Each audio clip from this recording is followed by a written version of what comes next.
My name is Sean Rains, Seasonal Interpretive Ranger at Cedars of Lebanon State Park for the summer of 2009. And today is Thursday, October 15th, 2009. And today I will be talking to Mr. Stanley Merritt, son of Dixon Merritt. Dixon Merritt was the editor of The History of Wilson County, Its Land and Its Life. Stanley, thank you for coming today. This is Stanley Merritt, son of Dixon Merritt. Good morning. And Dixon Merritt was the editor of The History of Wilson County, Its Land and Its Life, the editor of the Lebanon Democrat for 10 years in the, 29 to 38 was it, or 28 to 29? 29 to 38. 29 to 38, and also instrumental in getting interest in setting up a park here. Let's see, now you were born in October, was it 11th? 1926. Okay. And you were one of three kids, right? Two. Two kids. I have a younger brother, 6 years younger. Okay. And what was his name? Robert Lewis. Robert Lewis. Okay. And now your mom's name. What was your mom's name exactly? My mother's maiden name was Ruth Eloise Yates. She was from Yates. Genesee County, New York. Oh, Genesee County. Okay. And you mentioned the New York arm of the Merritt family, right? Was on her side.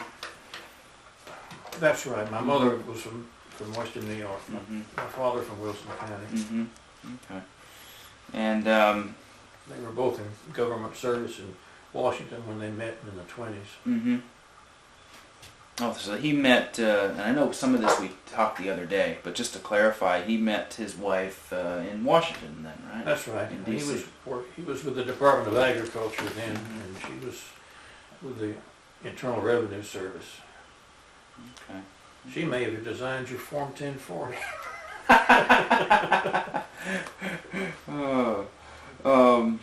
And now, what did your dad do for the USDA? What was his title?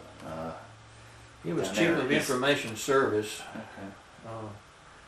And that was in the 20s after he left the newspaper business. And now, if you remember, what did he do? What was his Chief of Information Service duties there? Was it? Well, I really don't. Not really. I don't remember that because it was before my time, Right. and I acquired very little information about it. So I don't know a lot about it. So it would be speculation. If you could, I know we talked a little bit about this the other day, but if you could just tell me a little bit about his career. Was his first job, or was his first big, professional job was with the Owensboro paper? No, that was later. He went to the University of Nashville. His education was seen to by his uncle, Willis Merritt, and I think the money ran out before they could get the diploma. And he went to work for the Tennessean. His first boss was Solomon Evans. Oh yeah, Solomon Evans Bridge. He told me how he got his job. He said, I went to Solomon Evans and I said, I want to work for your newspaper. Mr. Evans said, I don't need a reporter. I don't have any money to pay a reporter. And my father said, well, I didn't say anything about money. I said I wanted to work for the paper. So he put me on staff, but after a while he found money, and he worked as a reporter and worked up through the ranks for both the Tennessean and the Banner, and went to Owensboro right around the turn of the century. And he was city editor on the Owensboro Messenger. Married his first wife, Harriet Triplett, in Owensboro, and they had two children, my elder sister Alice and my elder brother Lanier. Okay. So he got his start. Do you remember when he started with the Tennessean? Was that? Well, he would have been, say, close to 20 years old. Would have been about probably a little less than 20 years old. And he was born in 1879, so it would have been, let's say, 1897, 98, 99, something like that. So that put him through the rest of his school then, right? And it helped put him through. Well, I don't have any accurate information. I don't think he actually finished school. I think he had to drop out of school and go to work. Okay. And then after that, he moved up. Let's see here. Well, then he went. There was a divorce, and after that, he went to work for the Department of Agriculture. The USDA. Okay. Okay. About 1915. No, he was at the Department of Agriculture during the First World War. I know that. Okay. Okay. And then remained there through until he came here. He remained there until sometime in the 20s. He had time to author a book on commission from the Hanger family. Mm-hmm. In that period. It was called, the book title was Sons of Martha, and it was about the Hanger Company, which was a large construction company. They did a lot of the construction for the C&O Railroad, and they constructed the old Hickory plant during the war. So he wrote a biography of this family. Mm-hmm. He also wrote a biography of Admiral Caperton.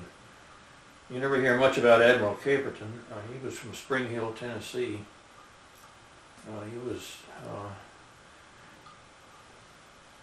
what we would call Chief of Naval Operations now at the end of his career. Mm-hmm. He commanded the occupation of Veracruz, the occupation of Haiti, the first occupation of Haiti. And the family wanted a biography written, Mm-hmm. commissioned my father to do it. And he wrote the book.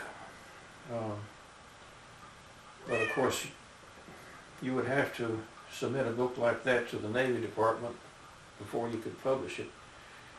And they would not approve publication. There were too many sensitive political details in there. And I don't know where the manuscript is now. I know that after that was disapproved, he returned the manuscript to the family. So I don't think it's in my possession anyway. I've never seen it. So I've met some of the Caperton family, but I've never seen the book. It never got published then, No. but the work was done for Right. him. And he was now Admiral Caperton was a World War I or World Well, War. he was Chief of Naval Operations in part of the First World War. Mm-hmm. I'm getting into things I don't really Oh, know that's now, okay. so Yeah, I better that's not fine. speculate. I do know that he commanded the first occupation of Haiti in 1915, Okay. and there was you hear about gunboat diplomacy. Mhm. Caperton, it fell his lot to command a lot of the gunboat diplomacy, so that Mm-hmm. would be a politically sensitive topic in the 20s Sure. and 30s. Sure. So World War I. Okay. Also, he commanded the occupation of Veracruz. That must have been during the Mexican War in 1916. Mm-hmm. Okay. And So that wasn't Yeah. published there. Well, anyway, then, so he was freelancing then Mm-hmm. and went to work for the Outlook magazine in 1925. Mm-hmm. And I think that was a good match because they wanted human interest articles, they wanted articles on politics, they wanted every kind of article that and he was good at that. Mm-hmm. He had a series of human interest articles, and they were largely about local Tennessee people. Mm-hmm. And I have all of the articles that he wrote while he was at the Outlook. Mm-hmm. I have a notebook with all of those articles in, and Mhm. it's quite a diverse field. Mhm. He covered the Mississippi flood of 1927. It was titled, his piece on that was titled "Driftwood from the Deluge." Wow, it's a great title. Yeah, and he covered the Scopes trial at Dixon, Tennessee in 1925. Mhm. And his forte was political reporting and political analysis. Mhm. And he said his editor expected him to call every state right, and he did. He called every state right in the 1928 election. And he said, I guess this was humorous, he said that was a great thing until Al Smith's campaign manager bought the magazine, then it wasn't so great. But I think the magazine was falling on hard times because of the Depression.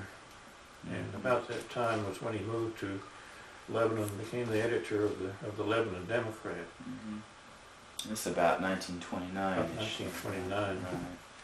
Right. And you had mentioned there was some, and we were going to talk about this a little bit, but some of the interest stories, he took people from here and referenced them in Outlook. So, for the people that he knew of, or I think I have all of those. To the best of my knowledge, I have all of them. They're very interesting. And the Democrat, so he was, now at this time he had moved into Cabin Croft, and he came in 29. That's when he had to restore it. What was there was the family had moved to another house for one reason. One thing, they didn't have any road access. The road that had served the place was at what's now the back of the place, and they didn't have any road access. So they bought a house from W.D. Hancock that was on the road, but it didn't actually adjoin. There was one piece of land that belonged to John Clemens between them and their family land.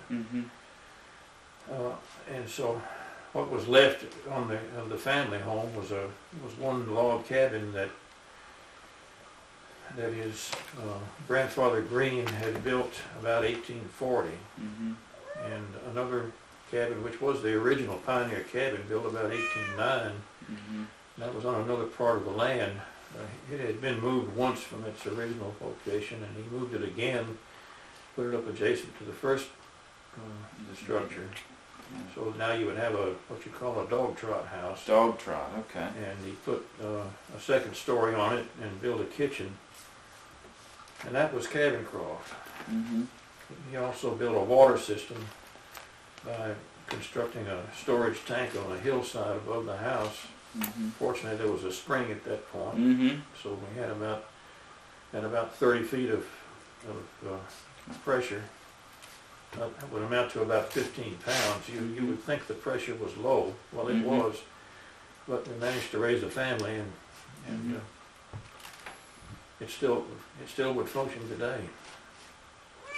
There was also a third cabin, which was in some disrepair because it was older. It was the one that had been built originally by Francis Landreth sometime before 1796, and I say that because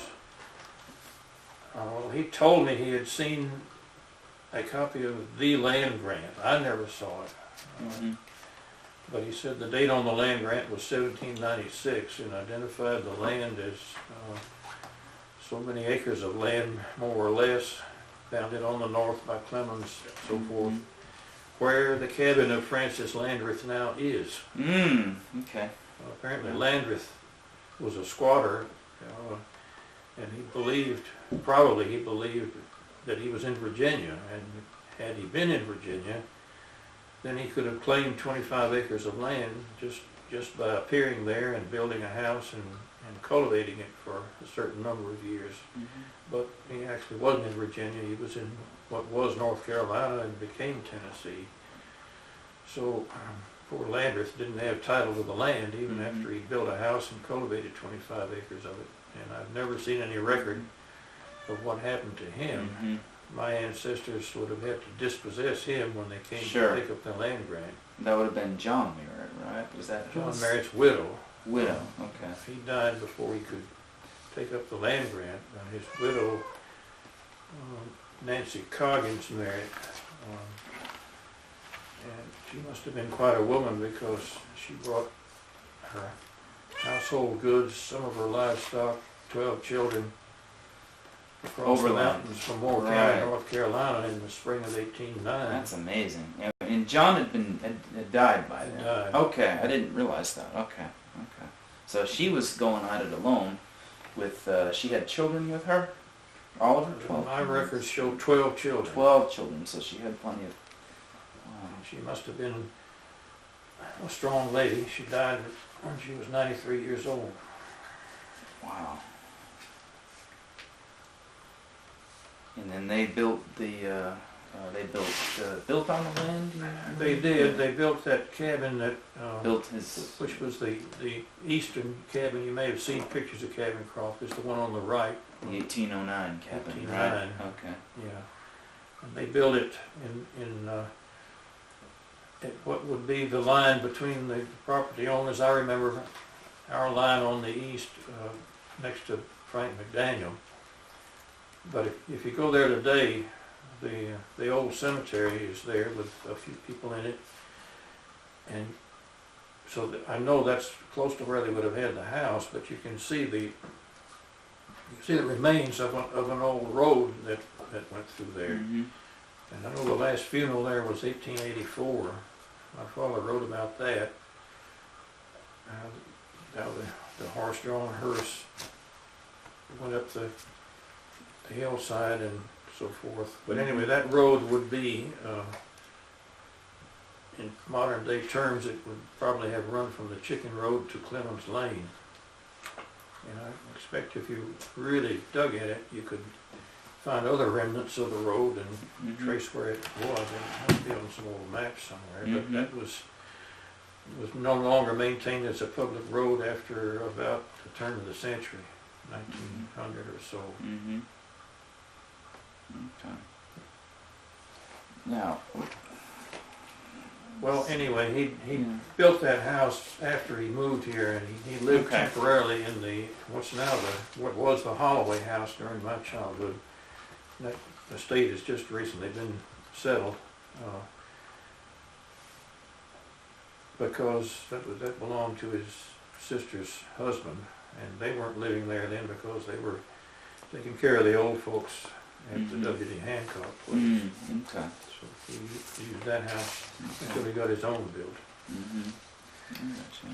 But the old house was meant to ride out the Depression, and I kept it going until 1987 and improved it steadily. And unfortunately, it burned Halloween Eve in 1987.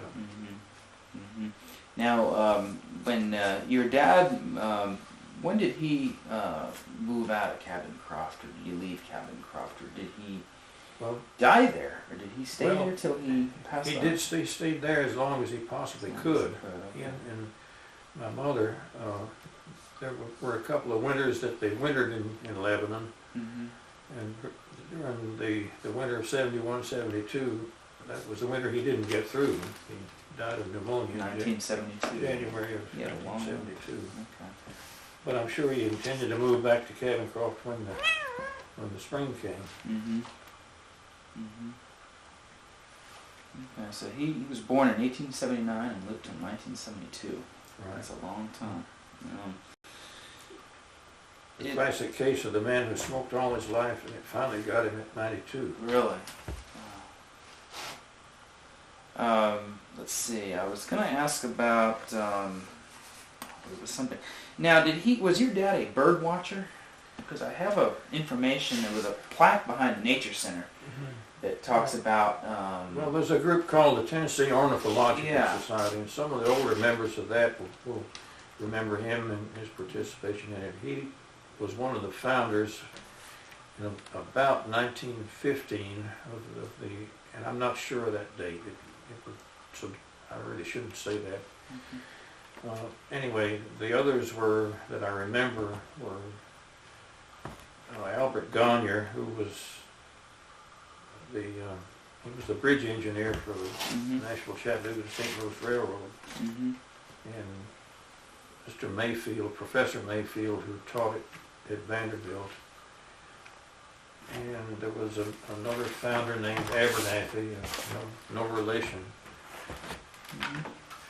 So they were totally diverse, an engineer, college professor, a newspaperman, and I don't know what Mr. Abernathy did, but the only interest they had in common was bird watching. And so that was I try to answer your question. Did you know? What kind of, if you know this, you may not.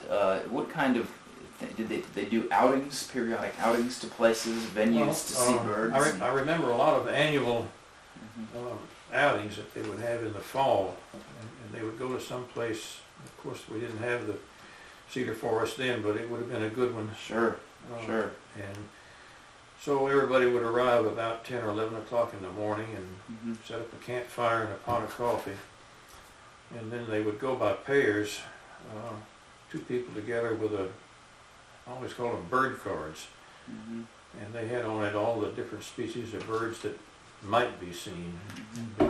The object was to come back late afternoon, and the competition was to see how many of these possible species could you cite, and how did you know they were this bird. It was a gentleman's game. Of course, you could make up a lot of things, but nobody there would do that. And they had to just see how many they could get, and find. That was it. Was it kind of a competition? Competition, Yeah. Of course, everybody was looking for an ivory-billed woodpecker, but I don't think they ever found one. Did they go to venues around Tennessee, locally, or? Yes. I remember one in Giles County and one in Davidson County. It was always a totally primitive area. I mean, sure. Just go out into somebody's farm who would make it available. Of course, a place like the Cedar Forest would be ideal because you've got 9,000 acres you can walk over. Did he ever, once the forest was established, did they come out here? I expect they did. It would be great to come out, because we have one of our state officials, John Froschauer. He's he watches over the Middle Tennessee region of parks, and he does bird watching. He's a bird watcher. It's one of his hobbies, and he comes out here every now and then to do bird surveys of what's in here. And so yeah, I would think that would be a great place to come out, and especially after it was done. But yeah, there's several owls out here and all kinds of stuff out here. So and now he yeah, we have in the back, I don't know if you, I'm sure you've seen this, the little plaque on one of the rocks in back in the Nature Center about pelican. I saw it for the first time just a few days ago. I didn't realize all that was there. It's very well done. You know when that was put in? Did they have a date on the plaque? I couldn't find any dates on those plaques. Just ripping up my pants here. It had to be after the old swimming pool was... Yeah, it was after, it would have been after, I would think it would have been after that was converted to the Nature Center. You know when that was? I think it was in, I don't know the exact date, but I've seen 1977, I usually just say sometime in the 70s it was made into a nature center named after your dad. Well, for the family, I'm very grateful that it was done and that it's maintained as well as it is. Well, thank you. We try. Buddy has actually done a lot of work in there the last several years. I think it was when it first started. I think for many years it was really well kept up. Then for a few years there, for some reason, it wasn't used much, and I don't know why before my time here. Last few years, Buddy has really come back and spruced up the exhibits, and this summer we had several live animals in there, and he wants to put a cave exhibit in there over the winter. So we've got some space in the back that we're going to use, but it's very well done. All of it's just like he would have done it. The walks in particular, they're flat stones, but they're not smooth stones. A lot of the fossils. There's a lot of stones where you can still see the fossils behind the building. Yeah. And those rocks, I think, were put there. I'm assuming they were put there when it was converted. Those big limestone rocks. Right. Now you alluded to the other day a time when your dad came out here. Was he honored out here, or gave a talk out here, some kind of address, or when he finished when the committee finished the history of Tennessee, that was about 1960. He would have been 81 or 2. And there was a big ceremony to honor him at that time. I was in Texas working on a military project, and I didn't get to it. But I think that's what you're referring to. Was it out here at the park? Did they have it, or did they have it in Lebanon? I don't know where it was. Okay. I had a lot of the records of it, but they burned when the house burned. So that'd be nice to see an article. I'm sure the Democrat would have covered Democrat something must like have that. covered one. See an article about that. That would have been interesting. And did he ever come out to do presentations out here at the park, or did you work out here? I don't recall that. Okay. Because he did teach journalism at Cumberland after he retired from active life. I read that somewhere. A couple of years. G. Frank Burns and Hugh Walker and J.B. Leftwich were, I don't know that they were his students, but they were proteges, I would say. Right. Now, who else worked with him, if you know, remember, on the history of Wilson County, its land and its life? Did he have a whole number of people doing sections of the book, or did he, write a good part of it, or how did that? If you know this, if you don't, yeah. If I can bring a book from the car, I can show you. Sure, no problem. Okay, we're back on. This is his copy of the history of Wilson County.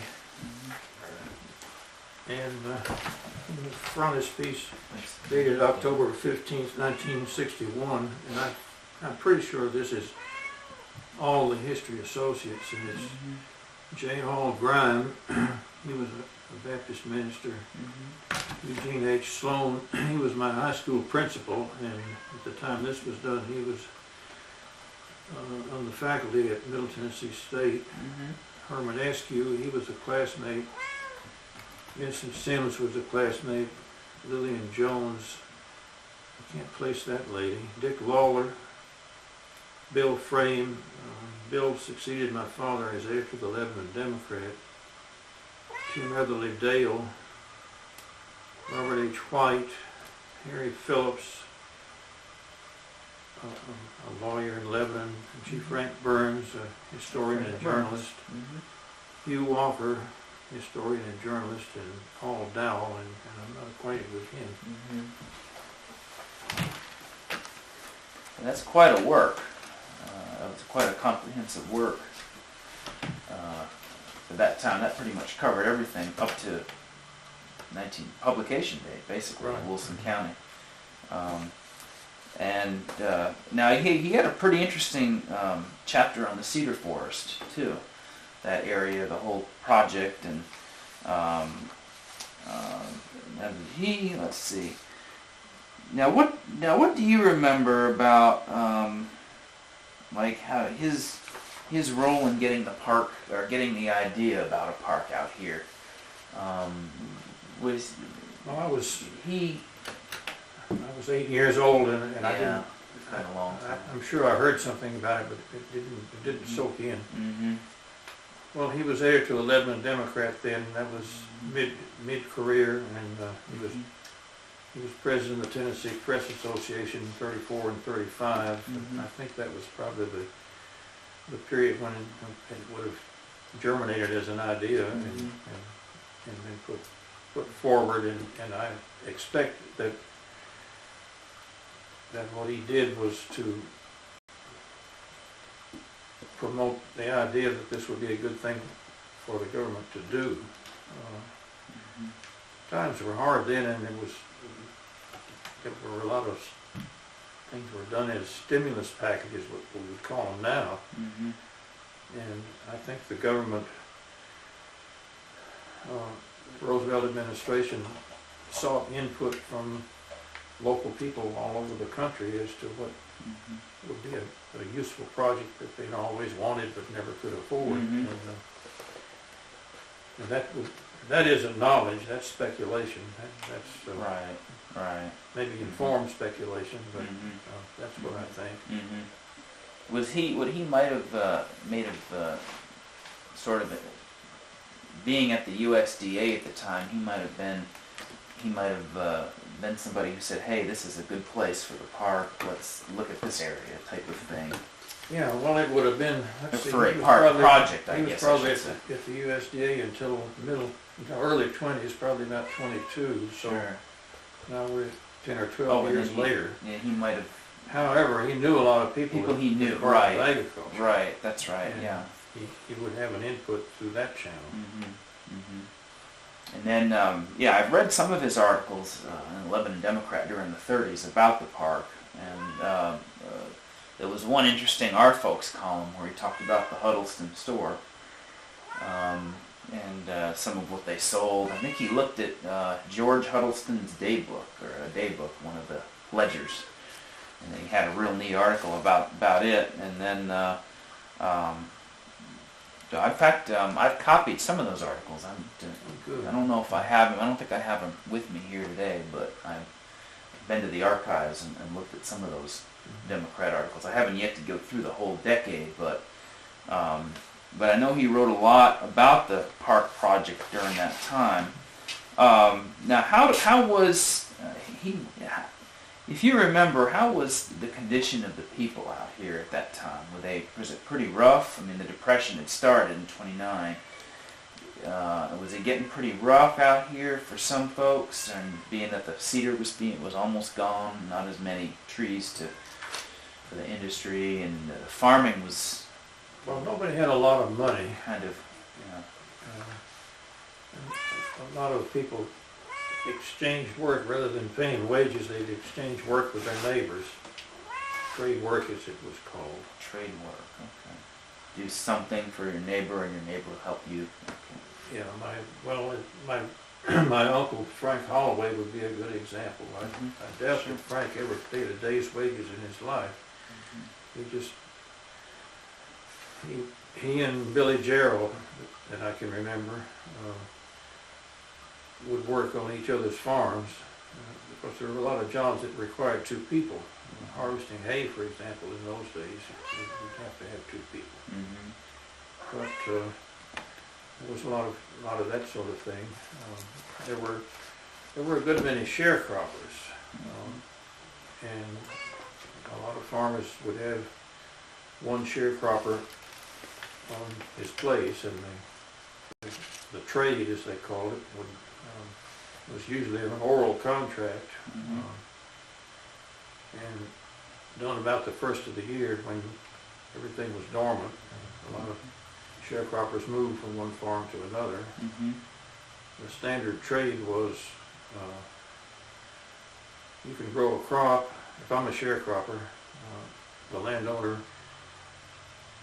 gives me the resources to grow a crop of corn, and that means that the owner furnishes the horses, the implements, the land, the seed, the fertilizer, everything but the labor.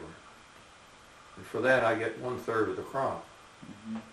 I get to have a garden as big as I want, grow everything I want. If I want to keep some pigs, I can do that. I've got a house to live in. I've got a spring to get water from.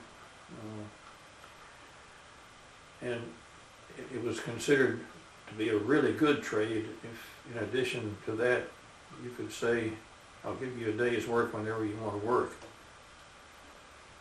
So basically, the sharecropper didn't have to have anything. He was given what he needed to subsist. Not a good living, but a living. And there were quite a substantial number of people who did that. And then there were people who, they weren't sharecroppers, they were renters. They would rent a farm. And but even the landowners, I guess you'd call it subsistence agriculture. Money was, there wasn't much money, and the way to save money was don't spend any. And the basic crops were corn and wheat and livestock, beef cattle. The way to run a beef herd was to have a bull and some cows and sell the calves, and the first year the cow doesn't produce a calf, you sell her too. And you keep the best heifers, and so Mm-hmm. You have a steady income from selling the calves in the spring. There were a lot of people had sheep then. Mm-hmm. That was a good source of income because they didn't require a lot of attention. Mm-hmm. You get to shear the sheep in May or June and sell the wool. Mm-hmm. Then you sell the lamb crop. Mm-hmm. And Tennessee lamb it was said that it had a good reputation nationally. There was quite a demand for Tennessee mutton. I don't see much of that Tennessee mutton, okay. anymore.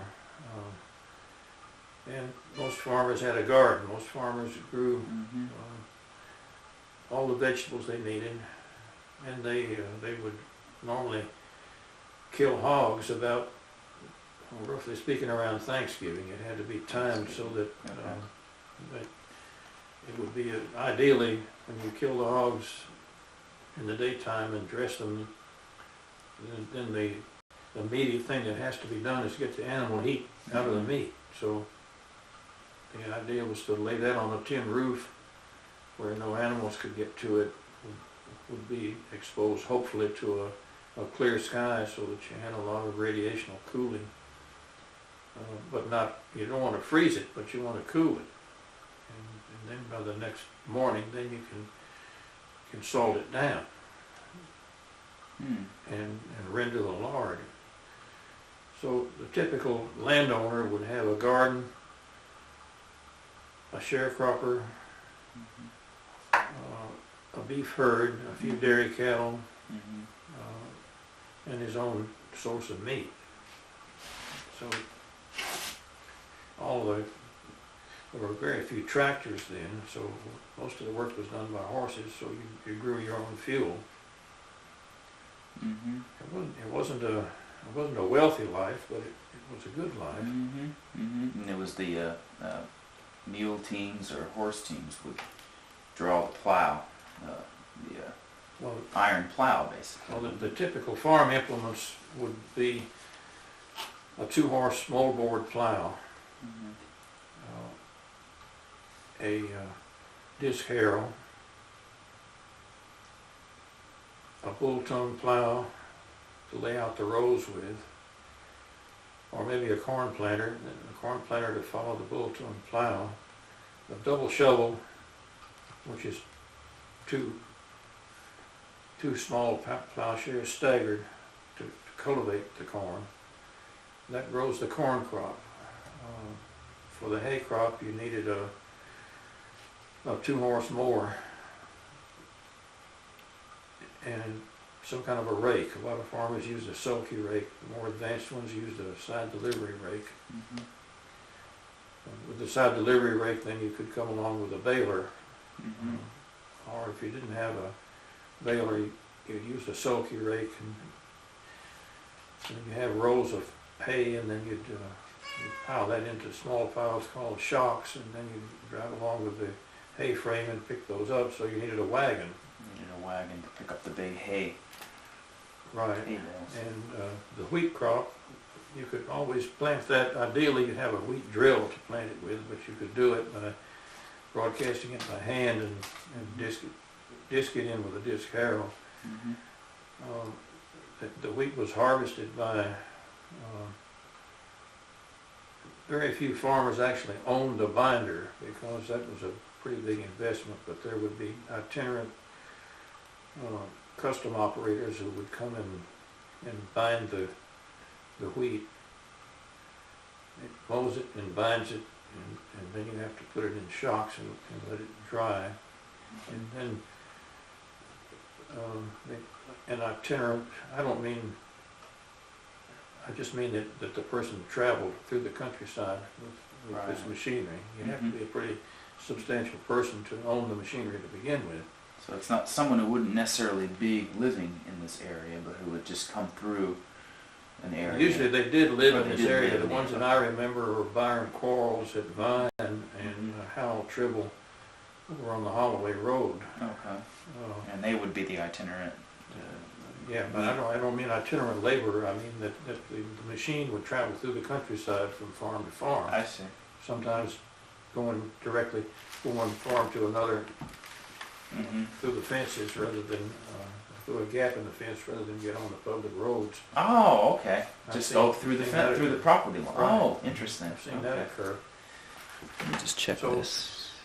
Okay, we're okay. It was, the final operation was thrashing it, and so then the thrasher was a big, heavy machine that took a big tractor to pull it, and that's where you saw the tractors, the binders and the thrashers. And before my time, it would have been a steam traction engine. My own grandfather had 2 of those in New York. So the custom machinery operator would tow the thrasher around, and you've heard the expression, eat like a thrasher man. To run the thrasher, you would really need 5 or 6 people, so that's when you really shared work with your neighbors. And working, once you start, you got to finish. So they start early and run late, and by lunchtime they were all hungry, so the farm wife would feed the whole thrashing crew. And believe me, they could put away some food. So the threshing crew, would that be, if I'm on this right, Mr. Quarles? We didn't have any school buses when I started in the 4th grade at Flat Rock School. It was about that time that we began to have buses, and our bus was owned by a man named Spurgeon Penuel from Vine. Vine, okay. And Lord, if you think about that thing trying to pass any safety standards today, there's no way. I think they took a flatbed truck that had been worn out somewhere else and built a school body on it at the Vine blacksmith shop. The toggle over center thing that opens the door. Yeah. That was obviously hand forged in a blacksmith shop out of iron rod. And the windows were like windows in a house. If you wanted to lower the window because it was hot, you lift it up a little bit. Then there's a little flat, lift the flat, put the window down in the hole, close the flat back. That was the only way to get any cooler than you were. But that was sort of primitive. Now, Charlene's father, Obie Williams, he met my wife yesterday. Charlene, right. Odie? Well, Obie, O-B-I-E. O-B-I-E, well, okay. Obie Williams. Obie Williams. He had been a grocer before the Depression, and I think he extended credit to a lot of people that didn't pay him. So he went out of the grocery business in, say, 31 or 2, and then he got into the school bus business. But he bought professionally made, you might call them store-bought school buses. They were vehicles that were made to be school buses, not something put together in the blacksmith shop.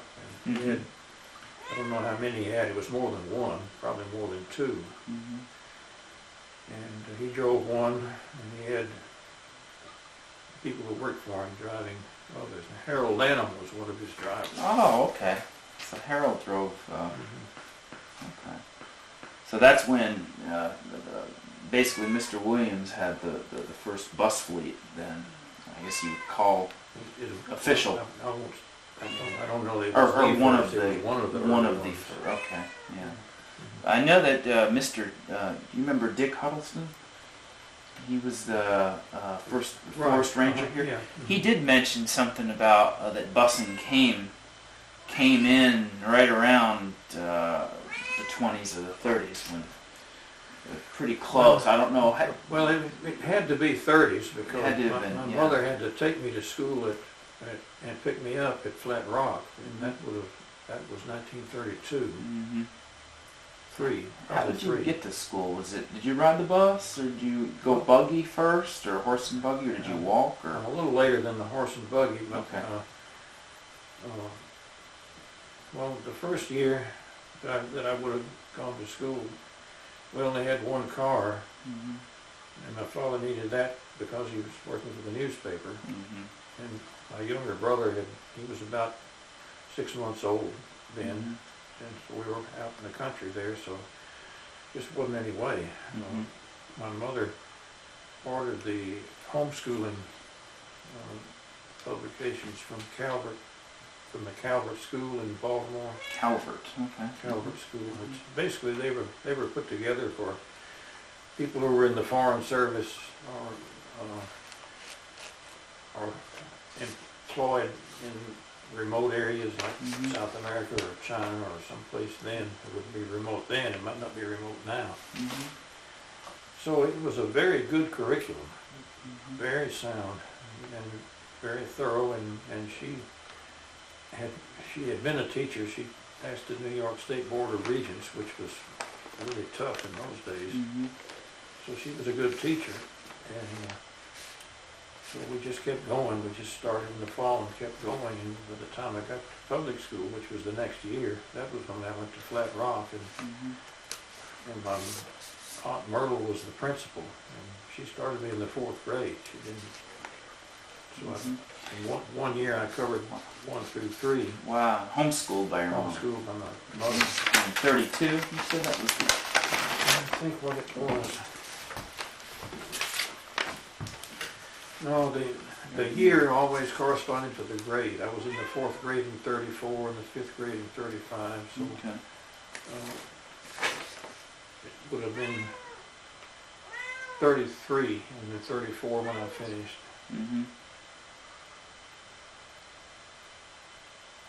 So you did a year round with your mom. I got to work that back. Got into high school in 43, senior in 43, junior in 42, sophomore in 41, freshman in 40.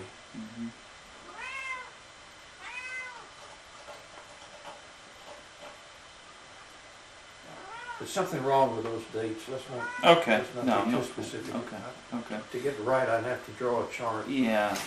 So she homeschooled you, and then you jumped to 4th grade when you went to public school at Flat Rock. Then, right? Right. Okay. How far was Flat Rock school from your house there at Cavencroft? Was it a bit of a distance, or? Yeah, a bit of a distance. It'd be about 3 miles, probably 3 or 4 miles. And did you take the bus when you started 4th grade by then, or did you get? No, we didn't have the bus. As I remember, we didn't have the bus then. Okay. My mother, we had another car by then, and she would take me to school and pick me up in the afternoon. Oh, okay. But a lot of people walked. I was going to ask you, what about the other students? Did they have others who had to walk? Lived close enough that they would walk. Okay. I'm sure some people would carpool. Even today we do that. And who were some of your classmates at Flat Rock that you can remember? Well, Clyde Ingram, for one. Clyde Ingram, that's right. Buddy's father. Okay. And Inez Litchfield. Not Litchfield, Litchford. Inez Litchford. She married John Major. Oh, okay. Inez Major. Okay. Yep. I know. Major. Yep. Virginia Lane. There were 2 Lane girls. There were Virginia and Mary Catherine. Virginia was in my class.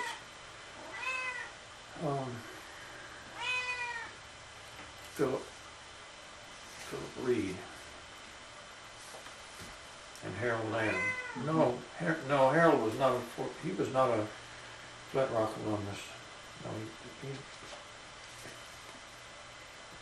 I told you all that I can remember now. Did you have small classes in elementary at Flat Rock, or just a few students, or how many students were in your classes, if you remember? Well, approximately, It was a small school, so. It was small. Yeah. My Aunt Myrtle had 4 through Was your teacher? 6, and there were 2 Dill sisters, Mary and Ann, I think were their names. They had 1 through 3. Oh, as teachers, okay. Right. So would you say there may be less than 10 students per class? You know, a small number of... That's about it. Okay. Yeah. So out of that, so we had 1 through 6, 1, 2, 3, 4, 5, 6 classes. That would be 60 people. No, there weren't any more than 60 people in all there. Right. And It wasn't a one-room schoolhouse, but it was a two-room schoolhouse. two-room schoolhouse. Okay. And what subjects were taught, or what do you remember taking there? Well, arithmetic, reading, geography, writing. There was a lot of emphasis on writing. We had the writing books where you would take the pen and make swirls, develop the coordination, and then you would have to, as an exercise, copy things, just to give a means of judging your technique of handwriting. So they wanted you to be good, develop your handwriting skills. Right. They didn't put much emphasis on printing. It was the idea was to write legibly in longhand. Script or cursive.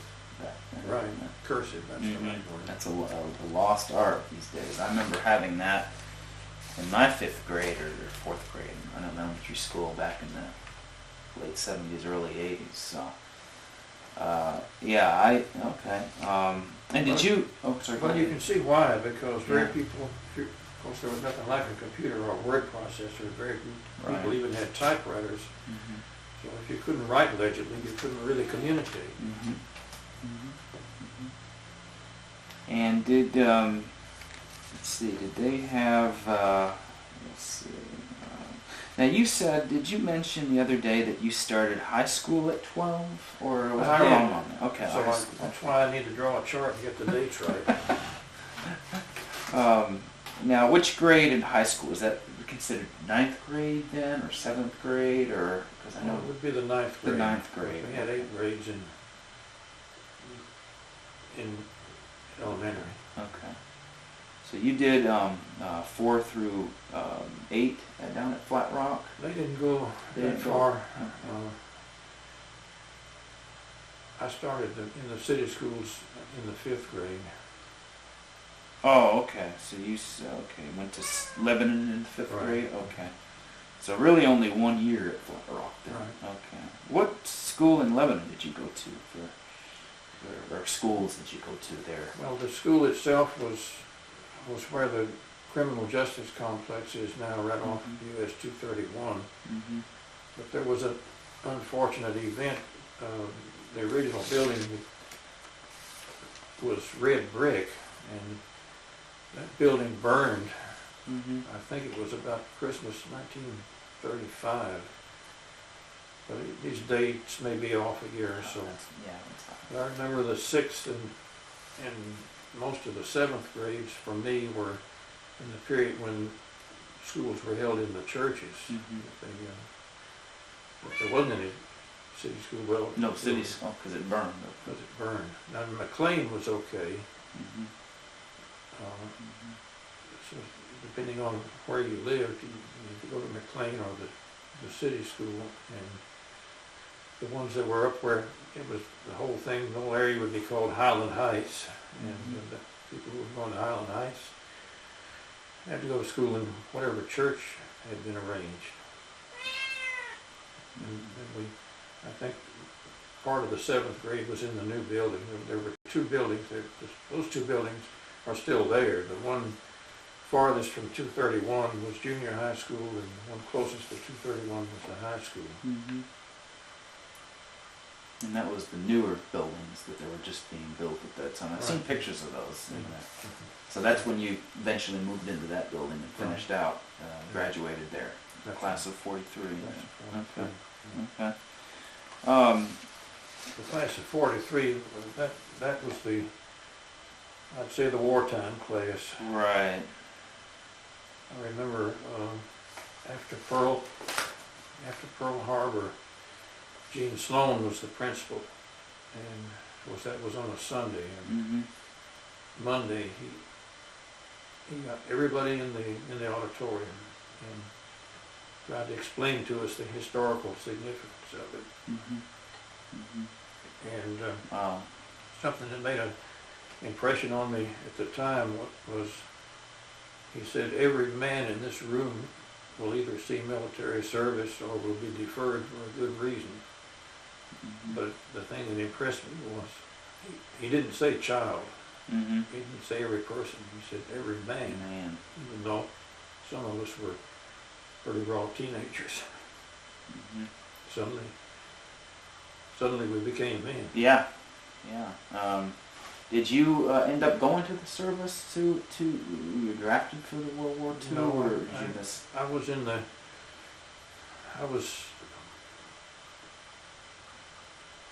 I enlisted on D-Day, which was about as soon as I was old enough, Mm-hmm. and I was in the Navy. Mm-hmm. Mm-hmm. But didn't get called up for. Well, I was in the Naval Aviation Program. Oh, okay. Pilot training. If we had not used the atom bomb, my generation would have been either in the landing craft or in the air covering the amphibious operations. The war was over before I got all the way through school. Before you got, okay, I see. I was in again during the Korean War. Mm-hmm. Mm-hmm. But this gets pretty far from the Cedar Forest. Mm-hmm. Now, during the, and you mentioned, let's see, the sharecropping was done here. Was a big Right. part of the farming here. You were saying about the wheat crop, when they had to harvest that, they'd have to, it require quite a team to do that, to Right. go to each one. You'd have each to have- farm. You have to have two wagons running to keep Mm-hmm. the wheat to the thrasher. Mm-hmm. And you'd have to have a man on the wagon and a man on the ground. That's the bare minimum. So you would need at least 4 men just for basic transportation. Mm-hmm. Then you had a man at the grain spout, and the grain spout was, like the name implies, where the grain that had been separated from the straw was ready to be bagged, and as far as I know, it was always bagged. We had burlap sacks, and so the man on the sacks would have a Y arrangement with a lever that you could shift left and right. Mm-hmm. So if you're feeding on the left, you've got the bag tied around the spout and the lever set to deliver grain on the left To side. the left, okay. But while that's happening, then you've got to put another bag on the right side Getting ready. and wrap it around, tie it with twine to hold it onto the spout. Mm-hmm. Then you have to watch it. When the bag on the left is full, you have to shift the lever to Shift put in it. the bag on the right. Mm-hmm. Be sure that's feeding all right. Take the bag on the left, pull the neck up, take a miller's knot, tie that bag, put it on the pile, Mm-hmm. get back and put another bag on the spout before the one on the right side fills up. Mm-hmm. So that's enough to keep one man busy. It would be better if you had 2 men. Mm-hmm. So now we're up to 6. Mm-hmm. And in addition to that, the thrasher man himself is feeding the thrasher, but he's only one man. Mm-hmm. There's got to be a relief for him Mm-hmm. some of the time. Mm-hmm. And this is a thrasher pulled with a tractor, but a few years earlier it would have been a steam tractor, it would have been a steam traction engine. Mm-hmm. And then there's another man involved. He's the man who has to feed the boiler. Mm-hmm. And you would think that, you might think that, well, you just put some wood in and after a while you put some more wood in. But Mm-hmm. I don't think it was like that. I've heard Howell Tribble talk about his eldest son, Eldon Tribble. Mm-hmm. He said Eldon was the best boiler feeder that I ever had. he could watch me, and he could watch the thresher, and he could listen to it. He could tell when he had to put more wood in it. Mm-hmm. But if Howell would throw in a bundle of wheat, Mm-hmm. that throws a little more load on it. Eldon has to throw some more wood in. Mm-hmm. It's that close. Mm-hmm. So in those days, that you have a Mm-hmm. well-coordinated thresher man and fireman, Mm-hmm. and then you'd have to have 2 or 3 more men to keep hauling wood up, because the steam engine You had to. used a lot of wood. Right. Wow. And not only that, then you'd have to have another man or 2 on the water wagon, Mm-hmm. because they used a lot of water. And Okay. you'd have to go pump water, scoop it up, or however you get it, out of the pond or the creek, and then bring it up and connect it by a hose to the, they had a boiler feed pump, which was a steam-driven device that would inject water into the boiler. And the fireman, not only did he have to feed the wood, he had to keep check on where the water level was. Mhm. There would be a sight glass, and you had to keep the water about the middle of the glass. If you get it too high, you don't know where it is. If you get it too low, you don't know where it is. Mhm. So being a fireman was quite a job. You had to watch what the thresher man needed, watch your water, watch your wood, watch your pressure. Very involved process. Right. So it's no wonder they were usually behind a couple of farms, right? Because it was such a long process to do this, involved. And then, so that's why the landowners needed to be ready to go when they arrived, right? No, that's my phone. Just excuse me. Now, cabin croft. Actually, let me ask you this. You mentioned sharecroppers. Do you remember some of the sharecroppers that lived out here in this area back then, or some of the people who did? I've heard the Thompsons did. Well, And if not, that's fine. I can remember a few names, Yeah, but I've lost track of them. because that's something we're interested in too, about the sharecropping out here. We don't have a lot of insight on some of the people who did. I know the Thompsons did. A guy named Spurgeon Thompson. But Yeah, we had 1 or more sharecroppers. he did, yeah. What I know. Mhm. You mean, well, the names of the sharecroppers that I You can remember. that I can remember would be Jerry Clymer, Mhm. Gene Smith, Mhm. a man named Sims, Mhm. John Hall, and our earliest family was Burke, Mhm. Jeff Burke. Jeff Burke and his brother Roscoe Mhm. had looked after the place some of the time that my father was in Washington. They were two brothers. So they were sharecrop for your dad then, right? Right, yeah. The cabin cropped, okay. And they lived in that Landreth cabin back Oh. of the main house Okay. until my father and my great uncle, mostly my great uncle, built a tenant house out on the land. He built it up of logs. I actually saw a log house being built. Okay. And So built it in the old style. my uncle that was my Uncle Bob, Robert Hatton Merritt. He was an old man at the time. He was really too old to work full time, but he just built away at it till we got the house built. And then Jeff and Roscoe moved over there. Okay. Their sister lived there a while, Louisa. She was like my nursemaid when I was little. Mm-hmm. And later on, their father, Sandy, came to live with them. They were there for several You were years. there for a while. Just about during the 20s when your dad was out there, or What I'm remembering, in the 30s? well, he didn't get there till 29. 29, that's right. What I remember is 30s. in the early 30s. 30s. Okay, I got that messed up. I got confused for a minute.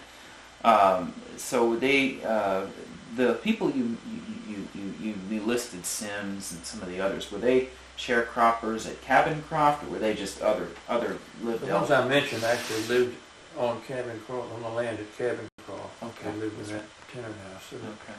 So there's several of them. there's one man there, and I can't think of his name now. I told you all I could remember. Okay. Okay. And were they white, or were they black, or were they a mixture? Some of each. Some of each. Okay. Jeff and Roscoe were black. Jerry was a white man. Gene Smith was a black man. Sims was a white man. That's all I remember. And that was basically the arrangement: the tools, implements, fertilizer, all that, in exchange for the work. Right. And a share of the crop. Right. Okay. And it was, some trades didn't include employment. They were just the sharecropping. It was a better trade for the sharecropper if the owner would say, any day you want to work for me, I'll provide work for you and pay you. It was what would seem now to be a very small wage. I mean, there were people that worked for $1 a day. There were people that worked for less than $1 a day. My father always said, if a man isn't worth $1 a day, I don't need him. Sure. Back then, $1 during the Depression, that would Pretty good. be good. Yeah.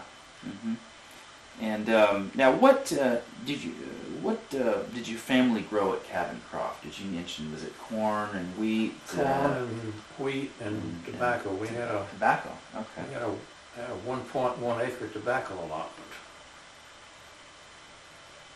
That allotment system began in the 30s. I think it was in the 30s. It may have been early 40s. I do remember the young man from the Department of Agriculture who came and measured the size of the tobacco. Every year he would come and measure the size of your tobacco patch.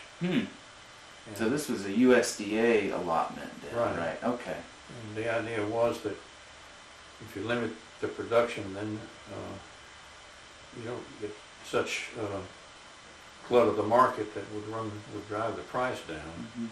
But the government didn't want to support it endlessly, so they would say, based on the amount of tobacco that you've been growing for the last several years, we'll give you an allotment of X. And ours was right around 1 acre. I'm not sure exactly, but then the man would come from USDA and measure the size of your crop. And there was some idea, some concept of, if you had more, they wouldn't make you take it up, but you couldn't get price support on it. And I don't know how they ever got the correspondence between production and acreage, because you'd have to have some assumed level of pounds per acre before you could really make that work. So I think now, more lately, well, they don't even do that anymore, but more recently it's been not by how many acres, but by how many pounds you could market. You could grow all you want, but you couldn't get price support on more than so many pounds. So the Department of Agriculture then had farmers grow certain things at that time that they could support on, or The only thing I remember is cotton. I mean, it's tobacco. tobacco. Okay. And I think there may have been something like it in cotton. I know there was in peanuts. That's not much of a crop around this part of the country. It is in Virginia, and the price support made a lot of difference there. So this was something that during the Depression, it was a way to stimulate the, crop growth, Just to try to keep the price of keep the price. so that the farmer could get for it. Because if you just, I think the idea was that if they didn't do that, then people would grow too much, and the price was, the market wouldn't pay for it. And so it should be a cash crop. But even in subsistence agriculture, you have to have some cash. So you need a cash crop, and tobacco was a good one, but it took a lot of labor. There was a saying that tobacco is a crop that you have to work on 13 months of the year, because what they really meant by that was you didn't sell last year's crop, and by the time you could sell last year's crop, you'd already have to start on this year's crop. In those days, we didn't buy tobacco plants, we bought tobacco seed, and we started what we call a tobacco bed in January or February. Mm-hmm. And to sterilize the soil, we'd pile up a lot of stumps or scrap wood or any kind of fuel and Mm-hmm. burn it. And then we would make sides to it out of black locust logs and plant the tobacco seed and stretch cheesecloth Mm-hmm. over that so that it was somewhat protected from frost and predators, and the plants would be ready when you wanted to set them out in the field. They could set them out in the field in late May or June. Okay, and then they would grow during the summer? And they grow during the summer, and you have to keep the lower leaves. You call them suckers. Sucker the tobacco crop means to pull off some of the leaves, the lower leaves, so that the higher ones can be more productive. Pull the tobacco worms off of it, dust it with insecticide, and then harvest it, and then cure it, and then market it. But traditionally the marketing wasn't done until around the first of the year. And you wouldn't get your check if you hadn't already started next year's crop. By the time you got your check for last year's crop, you were late. So yeah, it is a year-round procedure. Yeah. I didn't realize they grew tobacco around here until another person I spoke to earlier this summer. I think the Thompsons also grew it, and then your family did. So I didn't realize tobacco was growing here. That surprised me. It was quite a good industry. Yeah. We kept the tobacco allotment on cabin crop. That was in existence for many, many years after we stopped growing tobacco. Mm-hmm. The economics of it was that the idea of growing 1 acre just wasn't feasible anymore, because you'd have to grow a lot of acres, 30 or 40 or 50 acres of tobacco to be economic. Worth it, yeah. But there weren't any tobacco allotments that big, Mm-hmm. so some people would buy. You could sell it. It was perfectly legal to sell your tobacco allotment to somebody who didn't have one or didn't have enough. Sure. And as long as I maintained that place, I would sell the tobacco allotment every year to a larger farmer who could make better use of it. The government would not get into the concept of how much he should pay. That strictly market forces negotiated between the two persons, but they administered the program. And you worked on the farm as a kid too, or? I did as a child. Well, my father went to work in Washington for the Department of Agriculture again early in 1940. So my brother and I ran the farm then from 1940 until I went away to the Navy in 1943. So that was when you were finishing up in high school. Right. So you got up real early and did chores before you even going to school. It was a busy time. Yeah. Going to school and farming too. Sure. And corn, wheat, and tobacco were the three main crops. Corn, wheat, and tobacco. Yeah. And I didn't mention dairy.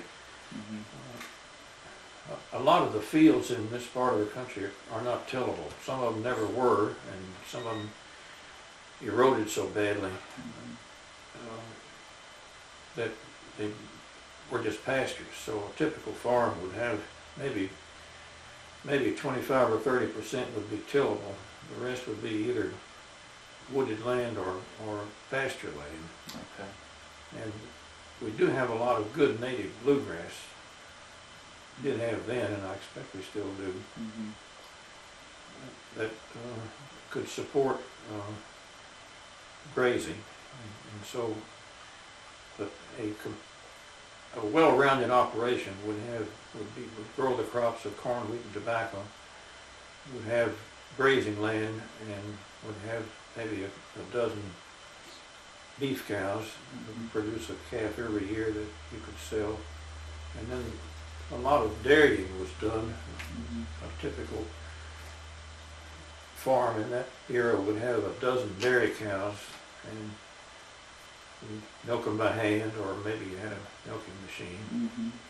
And a lot of people sold cream. You could have a cream separator, a Laval or Sharples manually operated cream separator. It's a centrifuge. Okay. And it has two spouts, and skim milk comes out one and cream comes out the other. The earliest ones had a big hand crank and fairly precise machinery, because the centrifuge ran at 3,000 or 4,000 RPM, and you had gearing to step it up to that, and a big crank about that height, and you have to push it all the way around. But you can separate your cream from your milk, and then it certainly wouldn't meet any modern day sanitation. You could take the cream out about every 2 or 3 days, and the truck from the creamery picks it up. Or you could sell milk, you could sell whole milk. Of course, you had to get that out every day. So the idea was to get up at 4 o'clock in the morning and milk cows. I remember thinking, I just couldn't imagine getting up and eating breakfast. I couldn't possibly eat breakfast until I'd gone and milked and got the milk ready to go out. I just wouldn't feel right. I think a lot of people felt that way. They'd have to do half a day's work before they'd be ready for breakfast. And then the milk has to get to the road. Depends on if you live close to the road, that's not a task. If you live half a mile from the road, it is a task to get the milk out every morning. And there were farmers, basically, who would pick that milk up and take it to, usually it was the Carnation Creamery in Murfreesboro. You may notice as you drive in on 231, you see a single lonely smokestack on the right as you go in. It hasn't been used for years. That's where the Carnation Creamery was. Yeah, and on the outskirts of Murfreesboro? Is that? Yeah, you have to go on almost over. If you drive as far as Stones River Mall.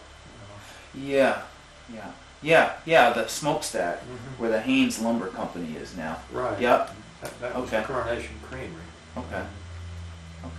And that's where a lot of people around here would sell their milk to Carnation, whole milk, and make some money off that. Well, a typical operation would be, the Knight family lived at Baird's Mill, and they were dairymen.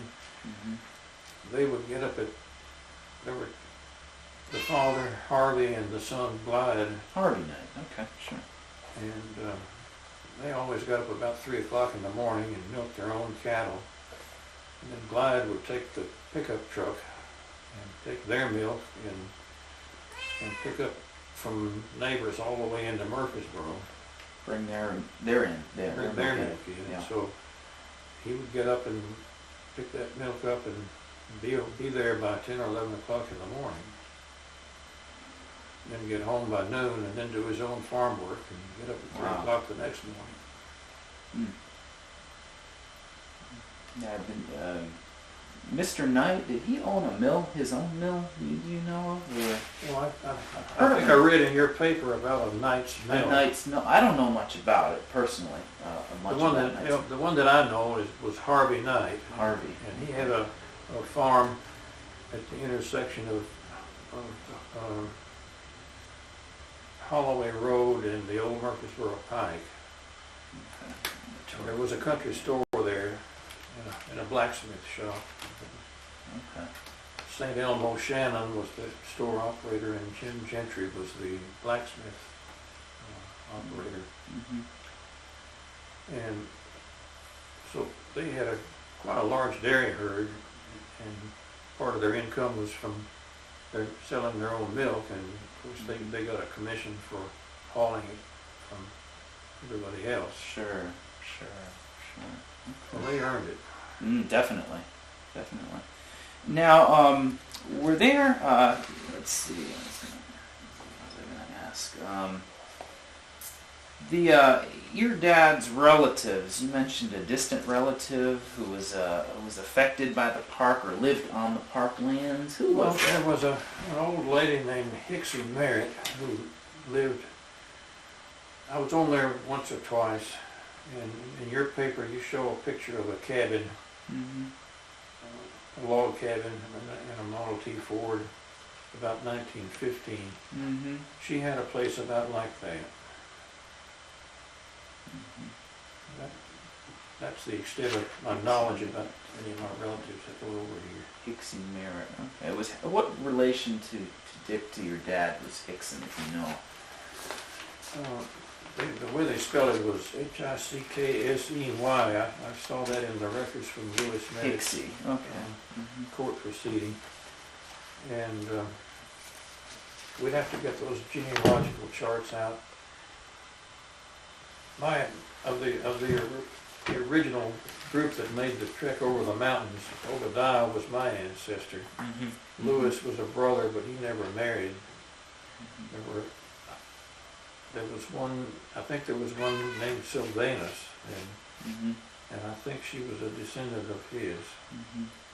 I'm very vague on that. Right. Okay. You know, the powder plant. Their customer was the government, of course. The DuPont specifications.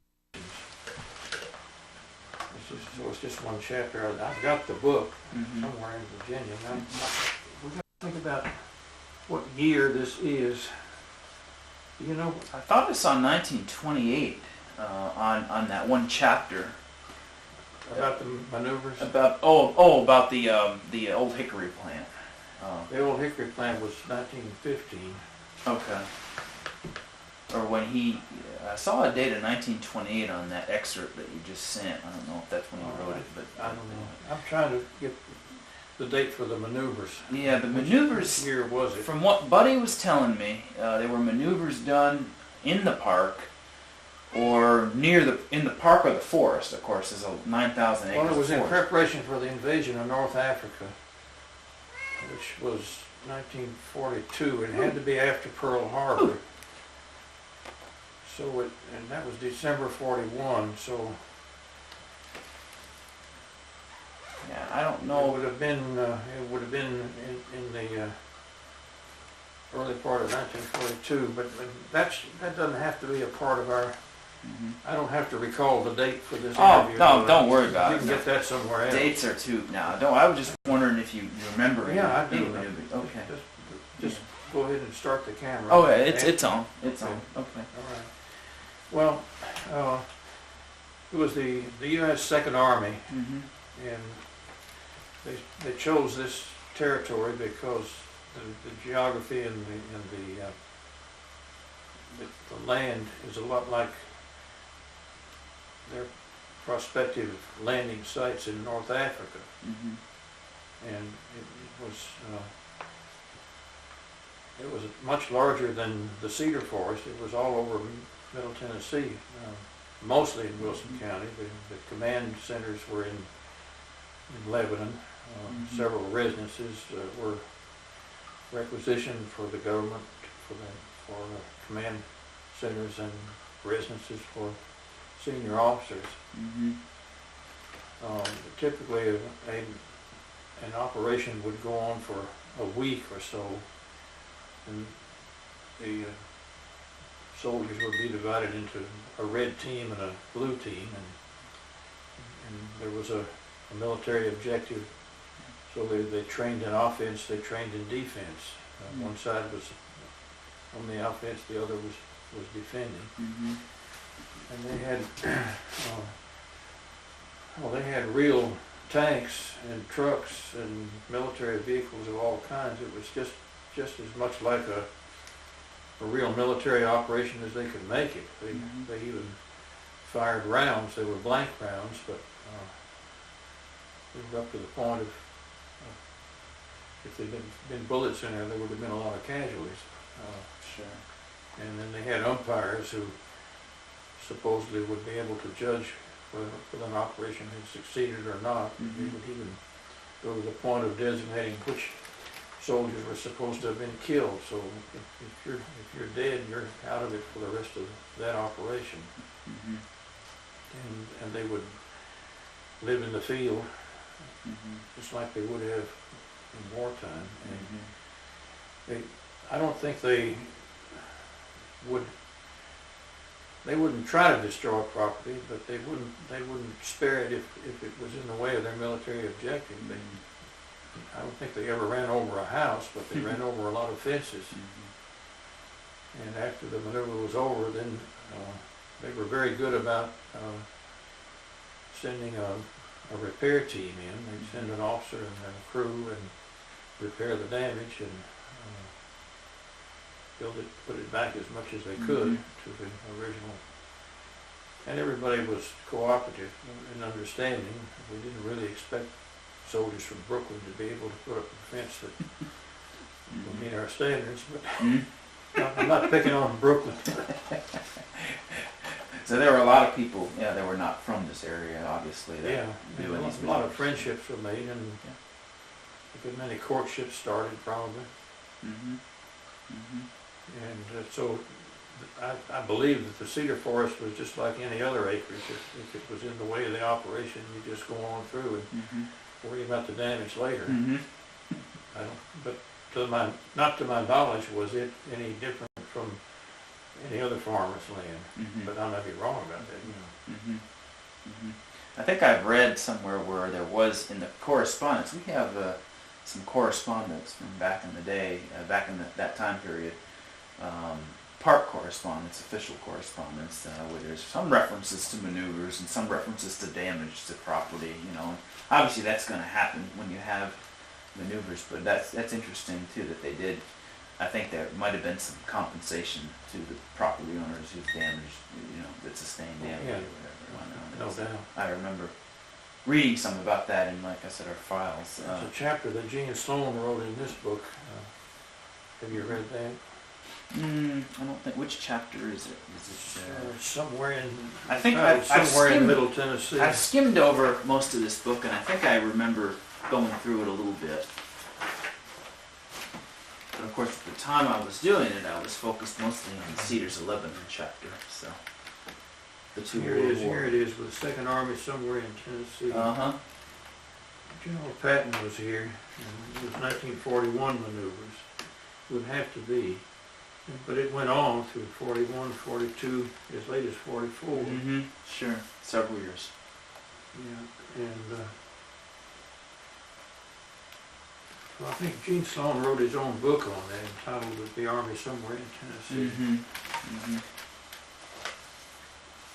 Yeah, Gene. He wrote. There was an article in the Democrat that Gene Sloan wrote too. About, I think he had a couple of little series where he wrote a couple of articles about this area that I remember seeing. I think I have part of one of them.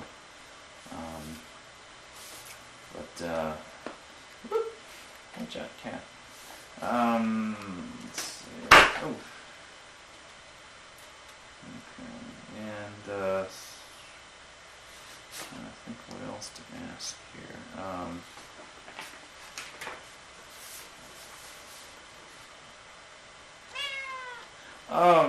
Yeah, your dad, was he, did you come out here, was there a dedication for the Nature Center out here when it was named for his, Sure when it there was was, changed but over, I if you was- were ever came I was- out for that? Busy somewhere else, and I Okay. didn't know anything about it. Yeah, yeah.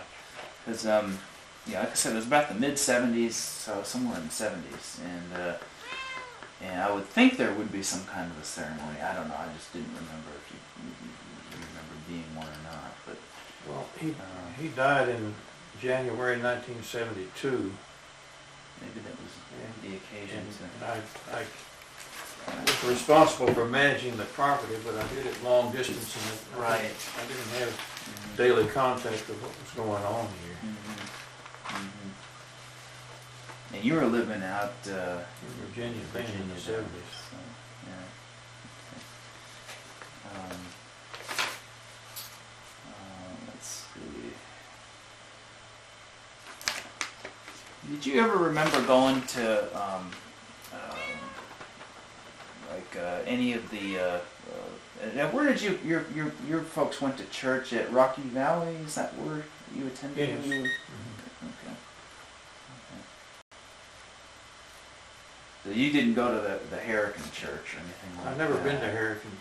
I tried to find it just last week, and I didn't go far enough down Hurricane Creek Road. Mm-hmm. Mm-hmm. You have to come. You keep going down Harrican Creek, and you'll come to that crossroads. And that's I never got to the crossroads. Yeah. It was getting dark, and the road's awfully narrow, and I didn't want to meet a 1.5-ton truck on that road in the dark. Now, just one thing about school, when you were going to Flat Rock, and even in Lebanon, did they kind of, more so at Flat Rock, I would think, because Lebanon school was more of a public school, but maybe a little more, larger school. Maybe the Flat Rock school and some of the schooling around here, the school year, was it scheduled around the farm duties and the agricultural harvests? Like, was there times when kids just had to donate their time to getting harvests done and just had to miss school for a certain time, or did they shut school down for a certain period and then resume it when School started. duties were finished? Or I doubt that we went to school as many days during the year as children do now. Mm-hmm. And I know that we wouldn't want to start school in August because we didn't have air conditioning. Oh man, yeah. And besides that, there was still harvesting the second crop of hay, second or third crop of hay would still be to be put up. So we didn't start school until after Labor Day. Mm-hmm. And I don't think that the school ever shut down so that children could work on the farm, but there were lots of children who just didn't come to school when they had to work on the farm. Right. Everybody had to accommodate Do for what that. you do. Yeah. Now, when was the school at Flat Rock? Do you remember how it was heated? Like, was it a coal? Like in the winter, it'd get a little cool. We had a coal stove in each room, and that was it. That was it. I think somebody was designated to come in and start the fire early so that it was warmed up. We didn't have to start the fire, so I never thought about that much in those days, but I think they had a local person come in and start the fire. So it'd be warm. That was always important at the church, that somebody be designated to come in early Sunday morning and get the fire going. We were talking about how the school and church was heated, Oh, yeah. and Wood stoves or coal stove. The schools, I remember, was coal. And someone would be designated to get the church stove going before services. Well, At it was least all, in this case, we were fortunate. One of the members lived across the road from it, so you didn't have to start a fire and then go away and leave it.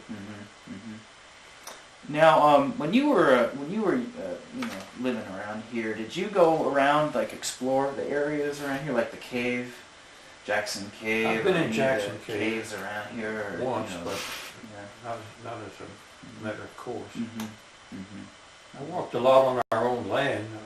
Rode horseback on our own land a lot. How many acres did you have when you were there? Well, at that time, it was At that time. 230 acres. That's a lot. So you A had lot of plenty of woods. real estate. Yeah, a lot of woods, a lot of cedar trees, Well, we had cedar trees and we had hardwoods. hard ones. Here's a little bit of information that I picked up from Leon Denny. Leon lives, or did live, across the road from, you know what the Cedar Vine Resort is now? Yes. That was the old Denny home place. And one of Leon's sources of income was buying white oak for heading to be used in whiskey barrels. And he was also a pretty good timber cruiser, and he could offer you advice on how to manage your timberlands. So I had him cruising my timber once, and he said, well, what you need to do is realize that where the hardwoods grow is where the best soil is, and it's where you can sell some timber. In fact, you're probably better off to clear cut it and make pasture of it, but don't cut the part where the cedars grow, because that's not very good land, and your cattle can winter in those cedars. Leave the cedars, cut the hardwood, make the pasture out of it, but your cedars can serve a dual function. You can market some cedar from it, but leave a lot of trees there because there's such good protection for your cattle that they can go through the winter without a barn if they've got the cedar thicket to go into. Now a lot of the cedar, saleable cedar here was gone, or at least cut down by the time the park was set up. Right. From what I've learned, and at that time they were, I think the cycle was the trees. When the best trees went, then residents started using the remnants of buildings, and then cedar posts and rails to actually sell cedars for the pen. Eventually it became to cedar rails for pencils, I believe, the pencil mill, wasn't it? Well, that was one of the sources of cedar. There was a period probably in the late 20s when there were still quite a few cedar rail fences from the early part of the 19th century. They've weathered quite a bit and they were going down, but there was a lot of good heartwood there, and there are a lot of fences, woven wire fences, which were built by fencing contractors, and the contractor with the farmer was, as a contractor, I will take up your rail fence, I will put in locust posts, I'll put up 4-foot high woven wire. The typical thing was a 6-inch line post and a 10-inch corner post, braced both ways, and I'll give you a little money besides. And some of those fences are, at least the corner posts are still standing. And that's a lot of the residents here, went ahead and did that. I don't think the cedar has ever just completely gone away. There was a mill that a gentleman named Tidrow ran at the just about at the intersection of Stumpy Lane and Taterpeeler Road. He had a big industrial electric motor running the sawmill.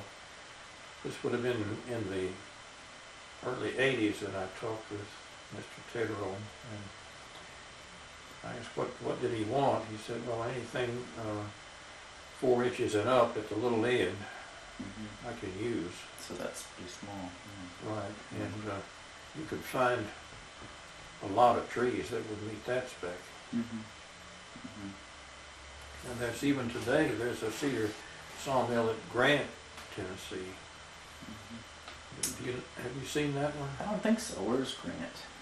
Is it relatively close by? It's close by. It's not as far as Watertown. It's about as far as Shop Springs. It's not on that same road. So it's close. I can find it for you. It's not on that Not map. on that It map. just doesn't go far enough.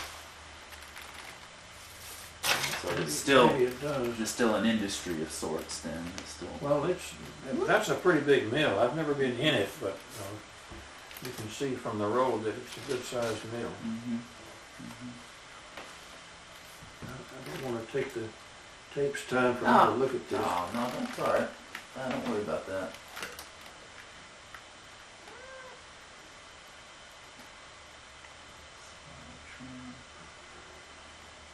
I don't think Watertown is listed on there. But Watertown's about That's the there. road, yeah. Yeah, see here's Shop Springs. Grant would be about here. Out there. Chicken Road then. Just hang a right on Chicken You Road. go far enough on Chicken Yeah. Road, but I can get the information for you. Now, whoa, I don't want to sit on the kitty. And I know you were, I don't know if you remember much, but what do you remember, I guess, about this whole area as a work area during the, when the WPA built the park? Do you remember much about just the process of building the park? If you know, I don't. saw a lot of that, or I really don't. you know, I just don't. you know how it was done or whatever. I know you would have been a young, I guess, probably growing up as a youth at that point. Most of this was done 36 or So you would've before, been- so I was 8 or 9 years old. Yeah. But I didn't have wheels. Yeah. There you go. I do remember that it was a big thing when the fire observation tower was put in. Oh yeah. 108 feet tall. It was the tallest structure anywhere around. I went to that tower a couple weeks ago. Is it still there? Still, there's one. There was two towers actually. There was a water tower for the park that's just right over here. That's gone. That was torn down in '96, relatively recently. The fire tower that they call the Hurricane Fire Tower, I think is the one you're referring to, and that is still there. That's the one I went to, and I've got pictures of it here. If you want, I can show you on the computer. Was there not one in the Cedar Forest area? There, I was told that there was one a little closer than that. The first tower, the first watchtower, was a temporary structure built somewhere in the park. That's the one I was thinking. That's the one, and then it was later replaced by a metal one, the Hurricane one that's there now. Okay. And then the other structure is the water tower that there was a well dug in to where the cave is. Jackson Cave has got a lake where it used to supply the water for the park before it was hooked up to Lebanon's water. The tank there was a holding tank on a tower, and there was a well and a pump that sucked the water up. Yeah. And there was what appears to be a lookout tower above the water tower, and I'm not sure if it was used. It might have been used also as a fire lookout as well. Right. But there's pictures here of that I can show you too. But the big tower, I don't have any pictures of the first fire tower, the one that predated the metal structure yet. So, and I don't know a whole lot about where that was. But it's pretty amazing what you can see from the Hurricane Tower. But if you want, I could stop the tape and I can show you some pictures if you want. I've got them on the computer over here. Well, let's just go on with the interview. You want to? Okay. I think I'm pretty much all set right now. I don't know. I've pretty much covered what I was going to ask at this point. So. Unless there's something you can fill in about your dad or something like that, or anything, stories you remember about here, and I think we're about pretty much We all covered set. it pretty well. I think we did too. But yeah, I appreciate it.